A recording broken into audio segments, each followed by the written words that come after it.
Hello and welcome to the 3 Points of Articulation Bone Crunching Sessions. We're back for a Series 2 of the Bone Crunching Sessions. It's been quite a while since Series 1 and we were not in a rush. I'll tell you who is in a rush though. Sal from Rush Toys. How are you, Sal? How's it going? I'm good. I'm good. Stuff. Well, good to have you on for a start. You're based over Good here as well.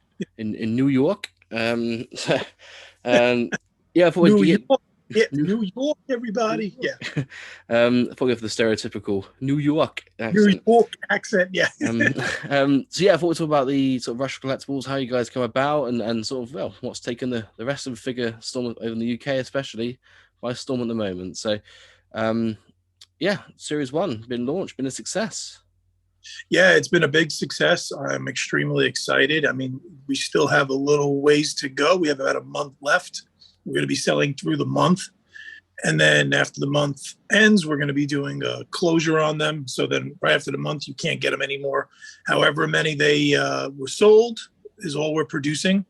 So if 500 were sold, let's just say that's all that's going to be in the world. So they're going to be pretty rare. I think pretty seeked when they come out. People, I think you're going to see a lot of secondhand people wanting to sell them.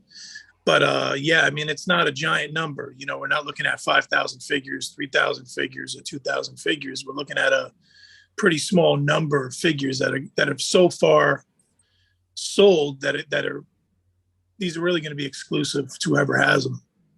I think that's always been, we always say it on the podcast, sort of our favorite way to do pre-orders, because that way they're not overly scalped to start with. People aren't overly buying to sell them straight away. It means that you guys can limit numbers that you do and you can produce as many as you need, really. You're not sitting on stock.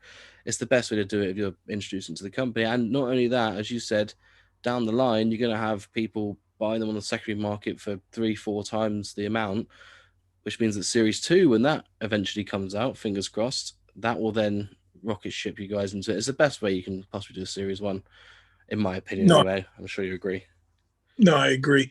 You know, and what's great is, you know, we're not each figure isn't going to be, let's say, like 1,000 each. You know, it's smaller than that in terms of the numbers. So it's pretty exclusive. So I mean, in terms of the figure itself, and then the variants are even less. You know, about 100, 150 of them each. So you know, they're not in giant numbers. So, you know, we're not a huge toy company either. You know, we're not Mattel. We're not producing them for the mass market. We're not producing to stores, you know, like Target, you know, like, you know, so they are in smaller numbers. So, I mean, it's kind of cool to see them kind of going, you know, it's pretty cool. Yeah, especially over here, because I'll talk briefly about Series 1 now, because we'll get onto the variants, which is quite a big topic over here. We'll start with the one that hasn't got a variant, the French Angel, Maurice Tallay. Quite a niche area, should we say? More of a 30s, 40s wrestler, was he? 1940s. So is it because he's never had 1950s? He died in 54. So yeah. So he's never really had a figure before, as far as I'm aware, as far as I can see. No, he's never had a figure. I mean, we had to go through a couple of hurdles. It took us about 4 months just to get to somebody. And then from there, it was just like, it was another process just to get the okay. You know, the reason why the French Angel doesn't have a variant is because they didn't want to do a variant version. So, you know, like we wanted to do like this red pants or blue pants. So they just said, stick to the black. And we were just like, what are you going to do? I can't fight with the licensor. So that one version is the only one that's going to be out there. We get to do like a green skin variant. So they say that Shrek has based quite a lot of Maurice Tallay. So it would have been quite good to have that on there. But I understand, obviously, they just want one figure released. Well, it's not so much that they figure release, because we are going to do more figures down the line of him.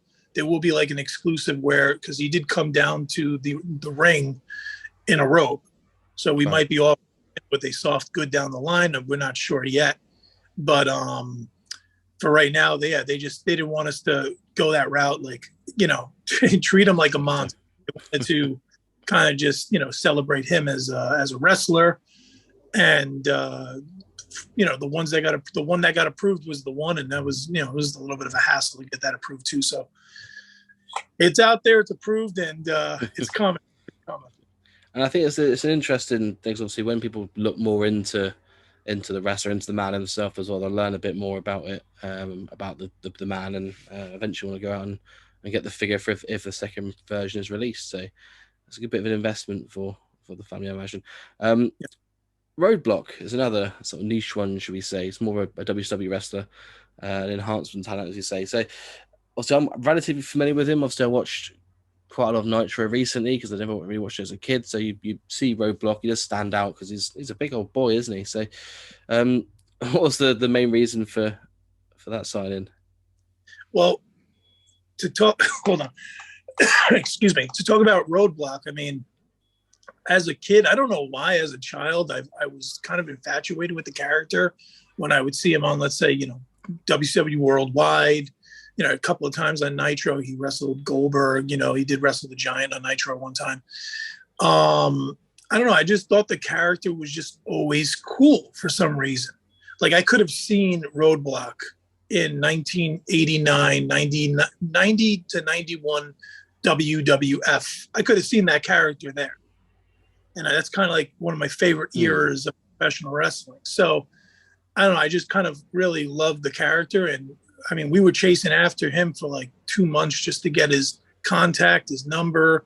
We wound up going through like 4 people who wound up giving us like a list of numbers and said, try these and see what you can get. And we got to like the middle one of like the 5th number down 10. And he picked up, and I was like, is this, Roadblock? And he, but his real name, he wasn't born Roadblock. And he was like, yeah. And I was like, oh my God, this is so great. And kind of talked to him and talked him into it. And he was like, he would love it because he's never had a figure before. So my goal in doing these figures is, yes, I want to do like, cool guys that are out today. I want to do maybe if I can do some cool legends, that would be cool. But I really want to do the guys who, it's going to sound a little like cliche, I guess, because there are other people doing it too. But I want to do the guys that never had the figure that you would never think you would ever have a figure of. Like Roadblock. I don't think anybody in anybody's mind would have ever thought they were ever going to get some sort of Roadblock figure ever. And we're not just going to do the Hasbro style. We're going to be doing. We have a line called minifigures, so we're going to be doing minifigures. With the monsters, is that the one? Sort of the monster looking. Yeah. So they're similar to the Micro Brawlers. They just have a different stance. But I think I have a sample. I have the sample that they sent me from China, so that's one of them. So it's 3 inches. It's just like the Micro Brawler, but it's just a different stance. So we'll be doing that of him. We're also looking into maybe doing a different type of body. I guess I'll just say it here. We're looking into doing the ECW style of figures too, and we want to bring some of these guys into that, and maybe reach out to some of the ECW guys that never got figures and kind of work them into the line. So that's something we're working on. But it's all everything really. It counts on this line being a success for Series 1, but of Ringmasters. But yeah, for Roadblock, I mean, I've always been a fan of his. So it was like that in my mind, that was always going to be in the first series. And we wound up, like I said, talking to him, and he wound up saying, okay, signing on with us. And it was just, I don't know, it's kind of like a little boyhood fantasy I'm living. Yeah, kind of cool. It's really cool. Yeah, I know what you mean. I think there's certain things when you're a kid, you look at certain characters. Coco Beware was always one for me, which people don't really. Obviously, he had a Hasbro and he's had figures since, but it was mainly seen as like an enhancement talent, especially when I watched it anyway. But I was always, as a kid, amazed by him because he had a bird with him and he was very active for the ring, all bright colors. So it's one of the things as a kid you attract to certain things, and you said Roadblock would be one of those gimmicks that used to enjoy in the late 80s, sort of very a work-based gimmick, wasn't it? Like I could have seen Roadblock going up against Hulk Hogan for the title at, let's say, Survivor Series 89 or something. I could have. He fits right in there for some reason. It's maybe the gimmick, maybe because he's so big, maybe because he has long hair and he's big. He just has like a good look, like he fits into that era. So, but yeah, like an earthquake, a typhoon. Yeah, he fits into that whole earthquake, typhoon, the berserker. He fits into that whole world of characters. Yeah. Honestly, with the Roadblock, I'm surprised WWE never picked him up in like the early to mid '90s. I mean, because he's a big guy. Vince likes the big guys. He's not out of shape. He's actually athletic. I mean, he did have a finisher where he would just roll around the top of the rope. Yeah. And let's not talk about what Vince likes at the moment, eh? That's a sore subject. So Roadblock, not only did you get one Roadblock figure, there's also a UK variant with our friends over at Rock and Roll Collectibles, which is in the red and the white, tugboat-esque, should we say, the color combination. As you said, 150 of those made, and there's also a yellow USA variant, an exclusive that you guys have as well, with Toy Asylum, I believe. Yeah, I mean, what's cool about Roadblock is that he has so many outfits, and I don't even think he realized it as he was like doing his thing through his career. I think he just wanted to change it up, but I think Roadblock is extremely toyetic. He comes down with the barricade. He has multiple different uniforms. The stripe one, which it's not actually red, it's actually like a deep yellow orange. So it's the white and the orange, almost to mimic the barricade. Mm-hmm. But and then he has a yellow one that says road closed. He has another one with like a cool logo that just says Roadblock, which he might be ordering some for himself of a variant to sell on his own.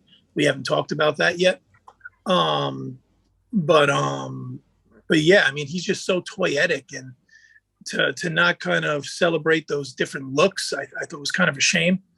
So in working with multiple stores, whether it be Rock and Roll over there with you guys and Asylum over here, I thought it would be just like a little cool thing for fans to kind of have to go out and collect them all, if you will. You have to get, and and people are doing it. People are buying 2 of this one or 2 of that one, or they're getting that one and they're getting that one. So it's cool to see people kind of collecting them and even buying the variants and just saying I want multiples in my collection because of just to celebrate the multiple different looks. Yeah, I mean, there's 2 kind of collectors you'll tend to find. Ones that will be happy with one of each guy. That's the sort of person I am. I'll pick up one of each guy. Or there's people that will buy every single variant that's released. Whether it's even in the US. I've got a friend called Clark who's bought literally all 7 of them. Both of the ones over the US variant, as well as the Rock and Roll ones and the stand as well. So you do get all sorts. If you can cater to all markets, then perfect. Yeah. I mean, originally we were just going to sell in the US, and then Rock and Roll reached out to us, and I was like, you know what? It makes sense to kind of offer this to everybody, not just from a business standpoint, but because I'm a fan myself. So from a fan standpoint, so that everybody can kind of have an opportunity here. So it just makes sense. It just made sense to kind of do different versions for everybody. Everybody can kind of get what they want to get. Yeah, and Stuart from Rock and Roll Collectibles is the nicest guy super nice. in the world. Such a nice guy. It's like saying no to a puppy, trying to say no to him instead. And probably the biggest name of the series, I'll say, is Larry Zabisco. Believe it or not, Larry has been getting the most traction.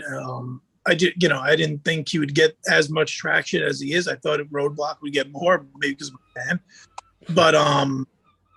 But yeah, Larry's getting so much attention. I mean, I'm a fan of Larry as well. I really found out about Larry during that WCW Scott Hall era when they had that feud. Eric Bischoff had been going at it at Starrcade. Was it Starrcade or Halloween Havoc? I can't remember. It was one of them. I'm not that far up yet. I'm still late 90s. So I mean, and he was kind of cool then with the jacket, which again we might be doing a soft good version of that soon. But yeah, so just like Roadblock, it made sense to kind of just celebrate the different looks. The red trunks from when he would wrestle Bruno, and then the red and white trunks from when he was in the Enforcers and WCW. I don't know if you passed that point yet. I think you should. You would. I would have passed that point. But yeah, it just made sense to kind of celebrate these guys in their looks and their different eras of their career. Larry Zabisco, just like Roadblock, no different, you know? Yeah, I mean, he's got a few. He's got the Hawaiian shirt, Larry. That's actually, so it's funny. So when we first were talking on the phone, me and Larry, about doing this, I was like, I would love to do something with like a Hawaiian shirt from when you would sit behind the table commentating. He goes, Sal, I still wear those to this day. I'm like, hey, so it makes sense to do them. That's all, because that's how I remember him. That's how I picture Suzuki Larry Zabisco. So yes, behind the commentary desk in the Hawaiian shirt. You also got someone that are a big fan of his wrestling style as well. So you said from the Enforcers back in the day. So once again, 3 variants for him. So you got the standard, which is the black. You got the UK, which is the red and the white, and the US, which is the sort of the straight red. So once again, you've got a lot of the bases covered when it comes to his wrestling attires. Yeah. You know, I'm trying to just anybody, you know, what I want is, you know, I don't want to leave out that person who said, oh man, I love the Enforcers version of Larry Zabisco. I'm not going to buy this black one. Well, you know what? It's out there. You can get it if you want to get it, you know? So I really don't want to leave anybody out. I want everybody to kind of have their chance. Now we could do this to where, you know, we do it in phases and waves where maybe, you know, 6 months now, the let's say UK version that we did comes out, but I don't know. I feel like that's like leading people on. I'd rather just put it out there and go for it. Get it when you can, you know? Yeah, I know exactly what you mean, because there's 2 ways you could have played it. You could have, as you said, then waited until the figures came out and then release the variants and say, buy it or don't. Or you could do as you've done and say, pick one, essentially, or pick all. Yeah, whichever one you want, you know? Yeah. Which, I mean, it's on the base front, I thought that was quite a risky game because people are going to go, oh, there's too many variants, I'm going to drop out now. But looking at the other side of things, you can go, I can pick which one I want now. So it makes complete sense. Like me personally, I'm a big fan of the Black Trunks, Larry. So, I mean, I can't wait for the figure to come in because I'm going to snatch one for myself. You know, so, but yeah, it gives everybody an opportunity to get the version they want of that character. I think it's a no-brainer. Freedom of choice. You don't get a lot of it these days, do you? So, or at least it's fading fast. You know, fast. So the reason behind you and where Rush came from. So did you sort of see a gap in the market, or did you see what the other guys were doing, i.e. Zombie Sailor, the Retros, the Chellas? Did you see, oh, I want to be part of that? Or did you say, I could see people like Roadblock who are a bit more niche, a bit more lesser known, maybe thinking to yourself, they deserve a figure as well, I'll give them a chance. Is that how it will come about? It was question 2 is really what I thought about, you know? So we started off with the minifigures and, you know, so I grew up as a Turtles kid. You know, I was a Turtles kid my whole life when I was a child. And then I always wanted the Hasbros, a big wrestling fan out growing up. But for some reason, my parents just never bought me the wrestling figures. They would always buy me the Ninja Turtles, even though I would ask for it. Hey, can you get me some of these Ninja Turtles? Can I have the Hulk Hogan, Leonardo? You know, so I never had them as a kid. So as I got older, you know, I've been collecting them slowly. They're very expensive now, but you know, going back to your question, it was just kind of like, well, what if I can go in there and give the guys who not only never had a figure, but just like the guys you would have never thought you would ever get a figure of, and now there's one right there. Like, and I've always been a fan of the Hasbro style. Yes, Zombie Sailor and Chella doing some amazing stuff. And I mean, I just hope I can match their quality, to tell you the truth. I mean, Zombie's doing some amazing stuff. So that's really where it stems from, is like, you know, a fan of the style, never had him as a kid, kind of saying, hey, I can now do this if I wanted to. And just wanting to do the guys that I just never would have thought I would have gotten an action figure of, like for example, Kiwi from WCW. I don't know if you're up to that part either. How cool would it be just to have a Kiwi figure? You know, I'm just saying, or just like how cool would it be to have? I don't know if you remember the Maestro. Like, coming down with like the little stick. I mean, how cool would that be just to have like those figures and say, hey, I have them.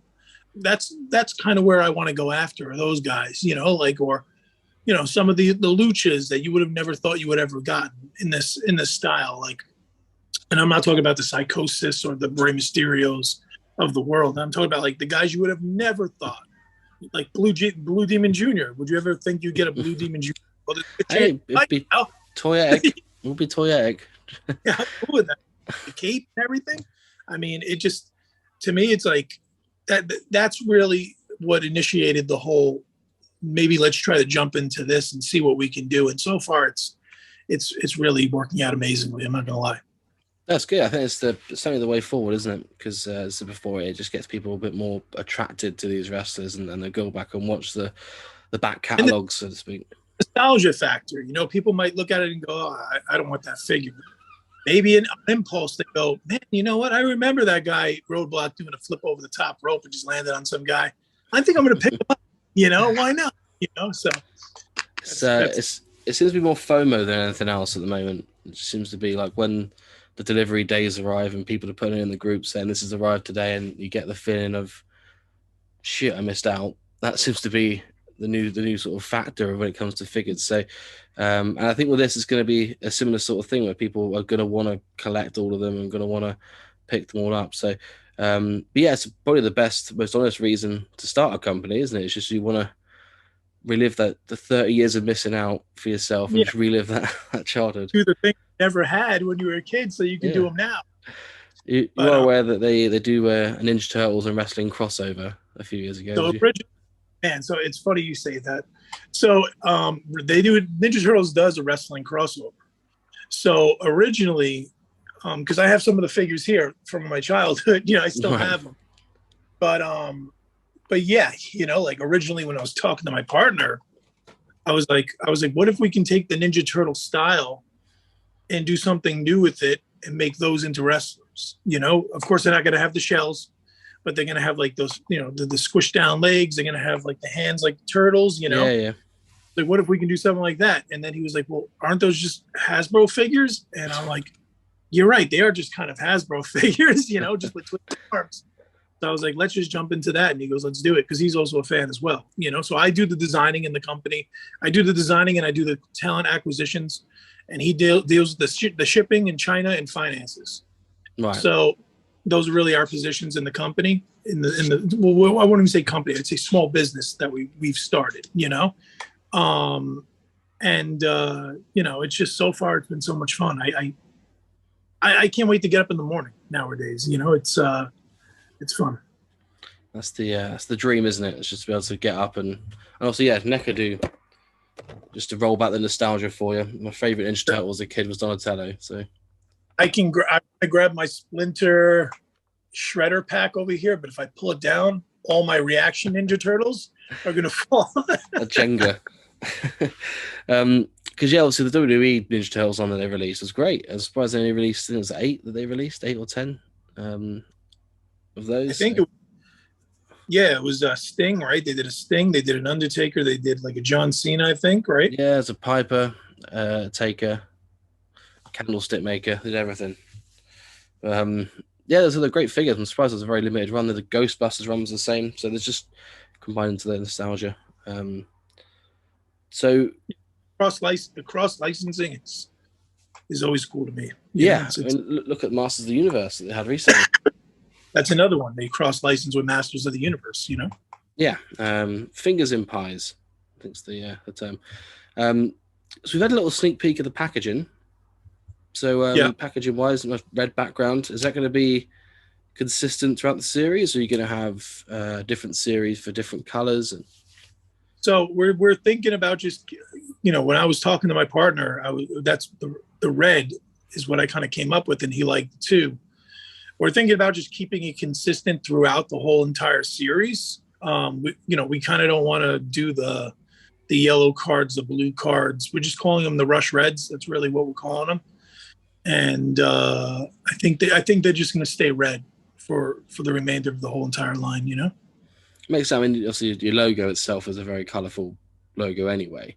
So Well, no, the logo is just black and white. I mean, it's just like, that steel look.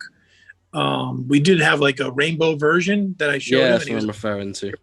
yeah, because it just doesn't, it gets lost in the background. So I was like, all right, let's, with the background. So I was like, all Yeah, right, yeah. let's, That was gonna be my next thing. So obviously, if you did do different colors, obviously they would just get lost into the background. So makes complete sense.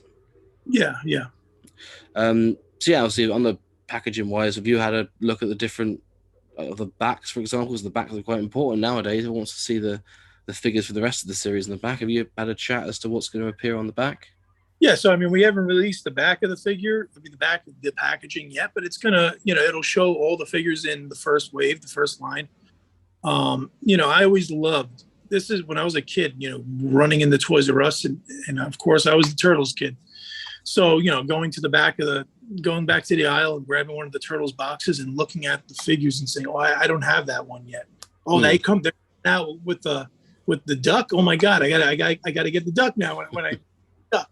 So I always enjoyed that as a child. So yeah, I want to kind of do something similar where the figures are all in the back, and then maybe we are working with artist Jeff Zorno to kind of do like cool comic book style artwork. We did put it up. We did put it up as just like the placeholder, but that artwork's going to be on the back, and it's like a full on image of the wrestlers. So, and that'll be consistent throughout all of our packaging going forward for all of our figures. But yeah, the back we'll have stats. It'll have like a little bio on the wrestler. It'll have all the figures, and then it'll have that really clean, cool artwork from Jeff. The a homage to the early United figures. So we've seen an announcement recently, like a teaser, should we say, for a colossal figure coming out soon. I won't probe too much into it because obviously you've got your announcement coming out when that's due out. So, but is that going to be in Series 1, or is Series 1 just the 3 that we've seen? Series 1 is just the 3. So when I was talking with me and my partner, we're talking, and what we're talking about and what we're thinking is, instead of releasing a full series like we did here, where it's all 3 figures at once, we're thinking about maybe every 2 months releasing a figure in a wave, in a series. Right. So it'll be like, colossal, coming up, colossal, and then maybe we'll just give a little hint of the beer drinking cowboy, and then maybe whoever comes after that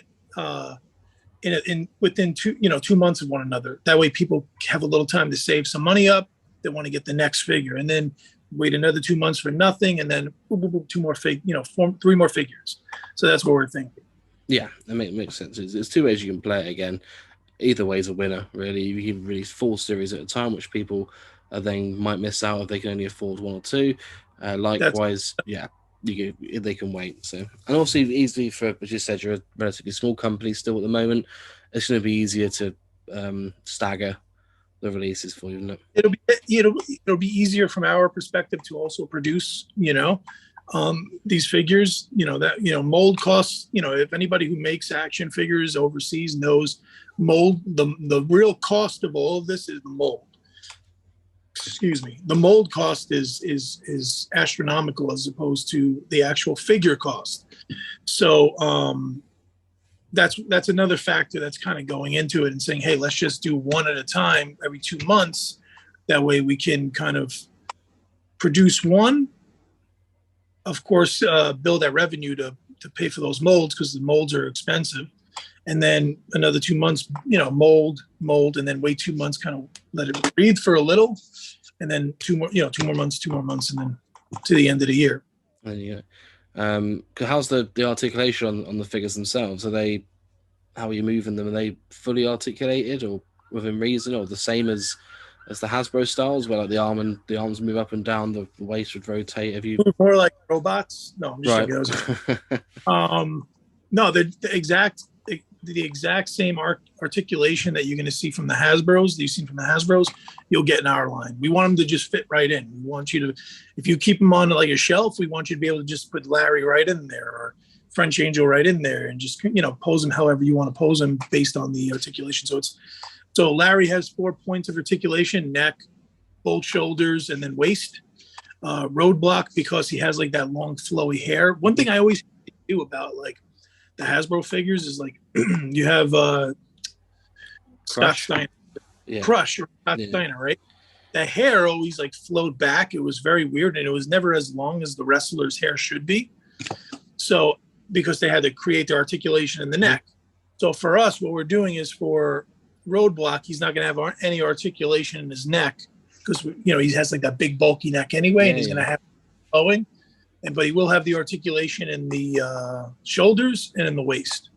And getting rid of that articulation in the neck saves us some money to pull in an accessory, and that's why he has the Roadblock. Yeah, and you sort of the moonsault over the rope, can't you? So that's the important thing. So with that, it brings us to the Q&A session, which I'm sure most of you saw the questions on there. So one of them is, what other signings have you got lined up? So as we discussed the Colossal one, is that how you're going to do it? You have a little teaser, a little wink, and then have a reveal later? It's kind of fun, let's give a little wink. Let's have people have some fun guessing, and it just builds up hype. We're all fans here, so we all get excited when we see one of these. Even when I see, let's say Zombie, and he puts up, let's say, King Kong Bundy, and he only shows the back of him. It's almost like, oh man, this is cool. It's coming. We're finally getting something that's a King Kong Bundy, or is that King Kong Bundy, or is that maybe Vader? Or I'm just saying, but I want to throw a little tease for each figure, kind of make it fun so that people can kind of get involved in guessing. There'll be a little tease before each figure. It's good because you put the word Colossal out there, which obviously links to maybe one or two wrestlers from like current day, but knowing how this has gone, more than likely it could be a previous one, especially how you're saying Colossal as well. I think that's a bit of a wink to me as well. So no, you can't say. But we've already had a sort of exclusive, and you said about the ECW style figures on there as well, Dan. So, and that was from Daniel, who lives in Ireland. Thank you. Yes. We've also got a question. I hear this at some point, What was that, sorry? I said he's going to hear this at some point. I'm just saying thank you in advance for keeping up. There we go. He loves it. So we got Jack, who has asked, will we ever see Rock and Roll Express figures? Have you had any contact with them? Have you tried reaching out to the Rock and Roll Express? We haven't. We haven't reached out to, at least I haven't reached out to the Rock and Roll Express. We are working with an agent for some of these guys too to reach out. But now that it's out there, it's going to be on my list. Yeah, I mean, if they do sign it, Jack, you can have full responsibility for that. There we go. And it's also, yeah, right. I'm going to give Jack a little bit of a cut of profit, but it will take it. And it's really about who doesn't the WWE have under license, and I feel like they're under the WWE license because I think they did recent figures with Mattel. And then, also Powertown has now a huge roster of guys that they actually are making figures for. So it kind of leaves, certain people off the table for, let's say, me or Zombie or Tallay, Mm-hmm. So, we're all quote unquote wrestling to get as many people as we possibly can. Yeah. Yeah, I see with the Rock and Roll Express, I can't think of the last time they actually had, if they have had figures. I know they had Micro Brawlers recently. Was it the Micro? I feel like they had the set that they had that was released. I think it was like an exclusive, like a Pro Wrestling Tees or something like that, where it had like a box with those two in it. I'm stuck a picture now. Recently, no figures have been released of them yet.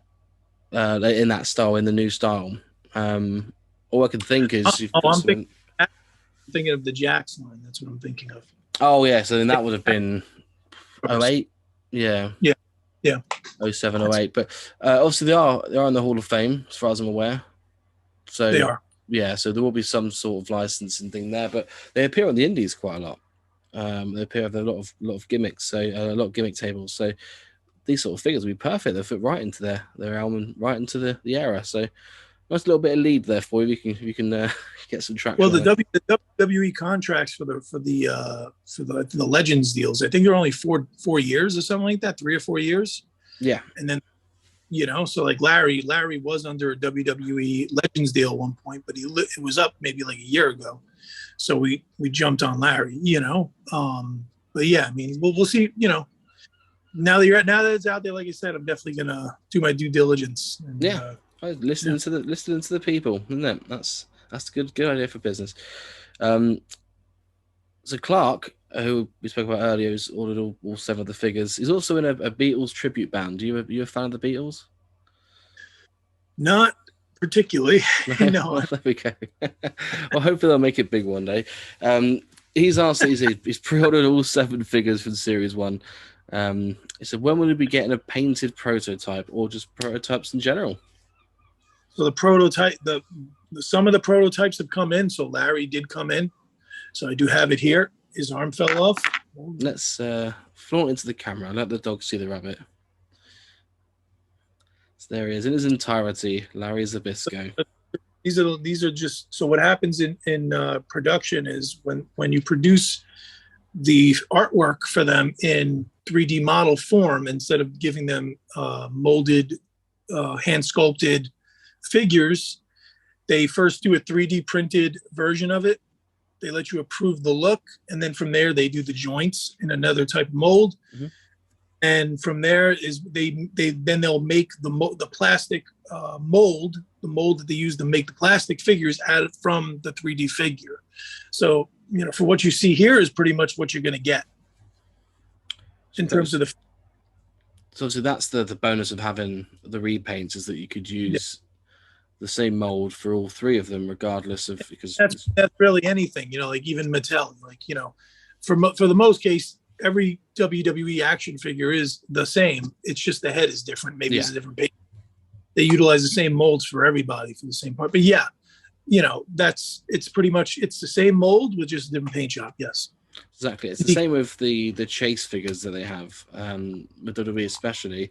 I don't think there's been a head that's been different on a chase figure to the normal one. I think it's been the same head for both. So it's just literally just a repaint and just getting just an extra way of selling more figures. Yeah. Certainly is. Just the Larry you've got so far, I take it, as we're still waiting on the other 2 to come in. Yeah, we're still waiting. So I mean, these take a little time on their end to produce, and then but like I said, for Larry, he's been approved, so plastic samples are already kind of on their way, and the plastic sample will be painted, and then we'll be able to show that. Incredible. When did the wheels start going in traction for that? When did sort of you first contact them? So sort of from start to finish, from where you started to where you are now, how long has that been? So we've been, we work with that factory on these minifigs, and the same factory. So it's been probably, I'm just thinking, right? I want to be honest, September of 2021. Oh, okay. That's not far at all then. You've done well in that short space of time. Yeah. Because you got to think, normally, prime example, Super 7, they'll announce a figure, and then you won't see it for a good year. Well, it depends on how big your quantities are of your production, but usually it takes 6 months to produce a plastic action figure. For these minifigs, you're looking at 3 months. Like, these are being shipped to us right now. Right. You'd have them at the end of the month. But these plastic figures, you're looking at least 6 months of production time, and that's pushing. They've given me 6 months of production time. That's what they're saying. I'm hoping they can hit that. But the world we live in today, you just never know. No. There could be some sort of world crisis again. You never know. No, exactly. Are you a fan of current day wrestling? I am. Yeah, big fan. I'm a big fan. Well, WWE, I've waned off a little. I watch it every now and then. Like, I'll be watching tonight because they did make the announcement with Vince McMahon and Stephanie.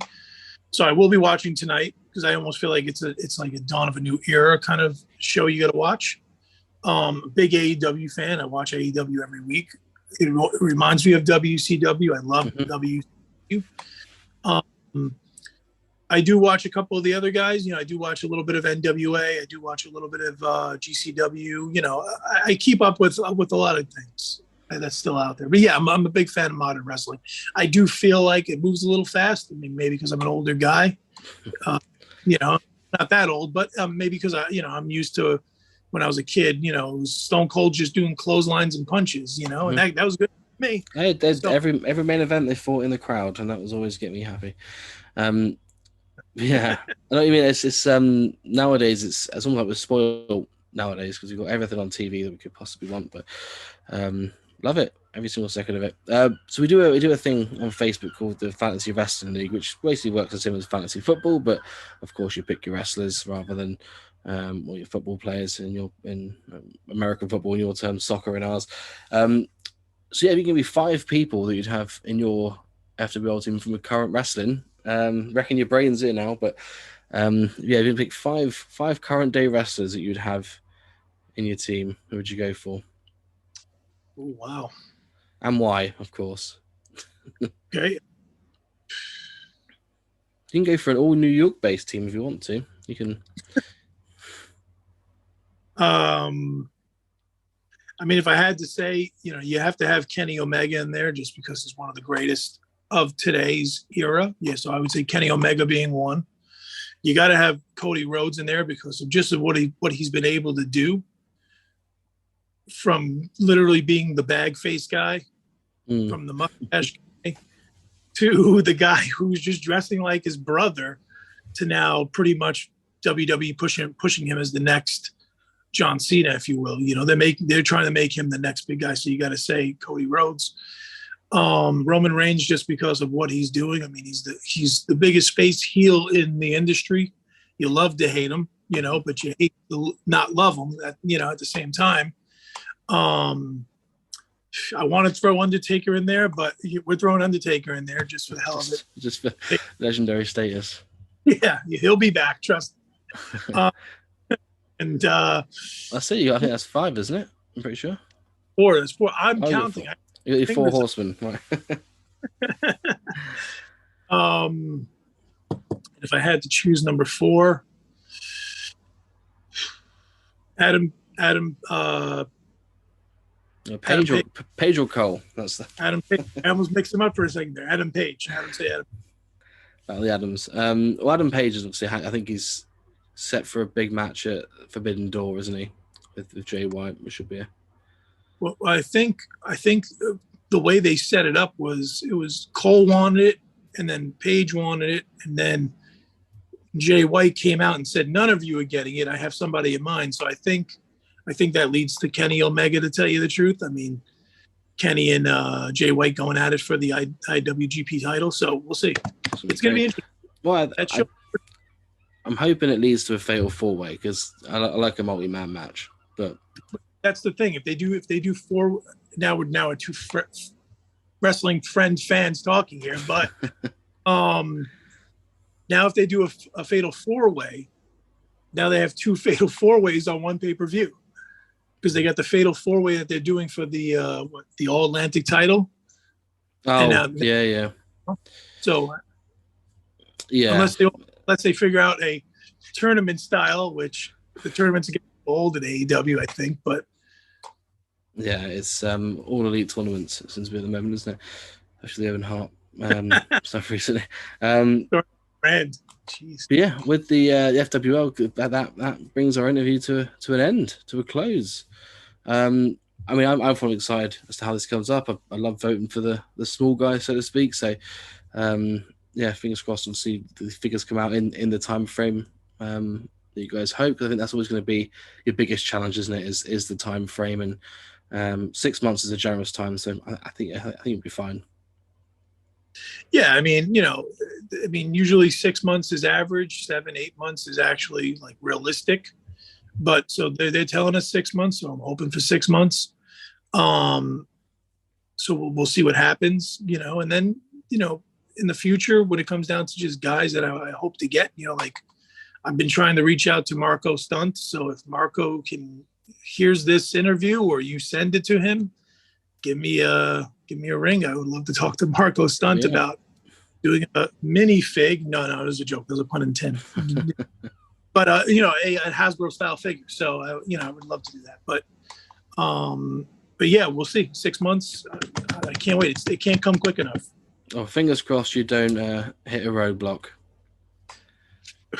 I thought I was the one giving the puns here. Hey? Jeez, that was actually pretty good.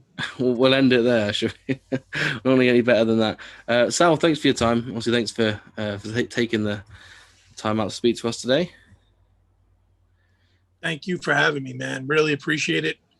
Thank you for the visibility. I really appreciate it. Oh, pleasure. And thank you so much. Really just grateful. Thank you. That's what we're here for. See you soon. Same.